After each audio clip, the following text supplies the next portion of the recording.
ԵՀԿ-ի գործող նախագահի հատուկ ներկայացուցիչ Հեյքի Տալվիտիեն, որ Հայաստանի ընդդիմության եւ իշխանությունների միջև բանակցություններ սկսելու նպատակով 3 ժամանել էր Երևան, այսօր Reuters-ի հաղորդմամբ հանդիպումներ է ունեցել Հայաստանի իշխանությունների եւ ընդդիմության ներկայացուցիչների հետ։ Եվրոպացի բարձրաստիճան դիվանագետի խոսքով կողմերից որևէ մեկը քաղաքական երկխոսության գնալու պատրաստակամություն չի հայտնել։ Առաջին նախագահ Լևոն Տեր-Պետրոսյանն ասել է, թե շարունակելու է բողոքի միջոցառումները։ Սերժ Սարգսյանը խոստացել է պատժել բոլոր հանցագործներին։ Մեջբերելով փետրվարի 19-ի ընտրությունների պաշտոնական արդյունքները, Reuters-ը միաժամանակ հաղորդում է, թե արևմտյան դիվանագետներից մեկի խոսքը, թե ընտրությունների վերաբերյալ ԵՀԿ հաջորդ զեկույցը շատ ավելի քննադատական է լինելու։ Ընտրություններից հետո մենք բազմաթիվ տեղեկություններ ենք ստացել քվեատուփերի լցոնման եւ ընտրակաշառքների մասին, ըստ Reuters-ի ասել է եվրոպացի դիվանագետը։ Եվրախորհրդի խորհրդարանական վեհաժողովի նախագահ Լուիս Մարիա Դեպուշը հանդարտության կոչ է արել եւ հորդորել բոլոր կողմերին անել հնարավոր ամեն ինչ ապագայում բռնություններից խուսափելու համար։ Վերջինս նշել է, թե խորապես ցավում է զոհվածների եւ վիրավորների կապակցությամբ եւ ընդգծել, թե իշխանությունները պետք է առավելագույն զսպվածություն ցուցաբերեն։ Արտակարգ դրության հայտարարումը ծայրահեղ քայլ է, որ պետք է հանվի որքան հնարավոր է շուտ։ Ցուցարարների նկատմամբ շուրջ կալն ու մամուլին լրացնելու փորձերը իրական ժողովրդավարների պատասխանը չեն բազմակարծությանը, ասել է Եվրախորհրդի խորհրդարանական վեհաժողովի նախագահը։ Ինչպիսին լինեն ընտրությունների արդարության վերաբերյալ տարակարծությունները, դրանք պետք է լուծվեն սահմանադրական դատարան տրված դիմումներով, ոչ թե փողոցային անկարգություններով։ Քննարկումները եւ ոչ թե կրակահերթերն են առաջ տանող ճանապարհը, ասել է Լուիս Մարիա Դեպուշը եւ ընդգծել Եվրախորհրդի խորհրդարանական վեհաժողովը ուշադրությամբ հետևելու է իրադարձությունների զարգացմանը։ Նշենք, որ մարտի 1-ին Երևանում տեղի ունեցած բռնությունները դատապարտող եւ իշխանություններին ու ընդդիմության միջև երկխոսություն սկսելու կոչով այսօր հանդես են եկել նաեւ Ռուսաստանի, Էստոնիայի արտգործնախարարությունները։ Ինչպես են արձագանքում հայաստանյան Երևանում տեղի ունեցած իրադարձություններին միջազգային հանրությունը եւ մամուլը։ Իրինա, այս 2 օր արդեն արևմտյան մայրաքաղաքներից, ընդհանրապես արևմուտքից, տարբեր քաղաքական գործիչների կողմից հնչում են մեկնաբանություններ, հայտարարություններ հայաստանյան իրադարձությունների վերաբերյալ։ Դու այսօր համակարգում ես, հետևում ես այդ ամենին, խնդրում եմ պատմիր ամենակարևոր իհարկե մեկնաբանություններն ու արձագանքները։ Դե բնականաբար, ինչպես տեսանք, ամենաօպերատիվը արձագանքեց Ամերիկայի Միացյալ Նահանգները, Միացյալ Նահանգների պետդեպարտամենտի խոսնակ Շոն Մքքորմաքը հանդես եկավ անմիջապես հայտարարությամբ, նշելով, որ երկու կողմերն էլ եւ իշխանությունը եւ ընդդիմությունը պատասխանատու են կարգ ու կանոնը վերականգնելու եւ քաղաքական երկխոսության վերադառնալու համար։ Քաղաքական երկխոսությունը համարելով լավագույն տարբերակը նա հույսեր հայտնել, թե արտակարգ դրությունը Հայաստանում արագ կվերացվի։ Հետաքրքիր է, կարծում եմ այս պահին, թե ինչպես են արձագանքում ԱՊՀ անդամ երկրներ։ Հրայր, այսօր Ռուսաստանի արտգործնախարարությունը իր ցավակցությունն է հայտնել Երևանում բախումների հետևանքով զոհված 8 մարդկանց հարազատներին։ Մեջբերում եմ, հուսով ենք Հայաստանի իշխանությունների կողմից ձեռնարկվող քայլերը կհանգեցնեն ներքաղաքական իրավիճակի կարգավորման, իշխանությունների եւ բոլոր հասարակական ուժերի հետ խաղաղ երկխոսության ճանապարհով։ Փաստորեն պաշտոնական Մոսկվան երկխոսության կոչ է անում։ Այո, ըստ էության Մոսկվան նույնպես կոչ է անում հաշտության եզրեր փնտրել եւ նստել երկխոսության։ Երկխոսության կոչ է անում նաեւ Ուկրաինան։ Նարնջագույն հեղափոխության երկիր Ուկրաինայի արտգործնախարարությունը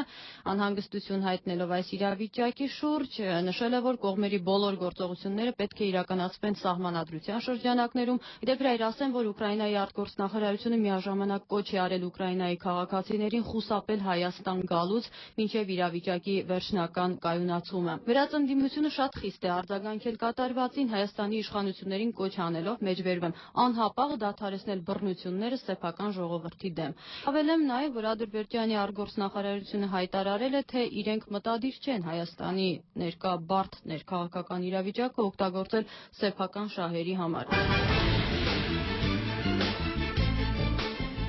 Այս իրադարձություններին հայաստանյան ուշի ուշով հետևում են նաև թե արևմտյան եւ թե ռուսական մամուլը, հեռուստատեսությունը, տպագիր եւ հեռարձակող մամուլը, մասնավորապես այս իրադարձություններին անդրադարձել է նաև New York Times-ը, Washington Post-ը, բոլոր գերմանական առաջատար թերթերը, ֆրանսիական թերթերը, ֆրանսիական ռադիոկայանը, հեռուստակայանը։ Իհարկե հետաքրքիր է հատկապես հայ ընթերցողների համար, թե ինչ են գրում Ռուսաստանում ռուսական թերթերը։ Ռուսաստանի լրատվամիջոցները այս օրերին իհարկե նախևառաջ զբաղված են հենց Ռուսաստանի նախագահական ընտրություններով եւ ամեն ինչ դիտում են Ռուսաստանի շահերի տեսանկյունից։ տեսանկյունից հայաստանյան իրադարձություններին նույնպես դիտում են, թե արդյոք դա կարող է որևէ կերպ ազդեցություն գործել հայ-ռուսական հարաբերությունների վրա, հաշվի առնելով այն հանգամանքը, որ երկու երկրները ռազմավարական պարտներներ են, դաշնակիցներ են, օրաթերթերը նշում են, որ անկախ ընտրությունների արդյունքից երկու հիմնական թեկնածուները Սերժ Սարգսյանը եւ Լևոն Տեր-Պետրոսյանը բազում առիթներով հայտնել են, որ միանշանակ կողմ են այդ հարաբերությունների զարգացմանը եւ ընտրությունների արդյունքը որևէ բան փոխել չի կարող։ Մի հետաքրքիր մեկնաբանություն կա, մասնավորապես Կոմսոմոլսկայա պրավդա թերթում,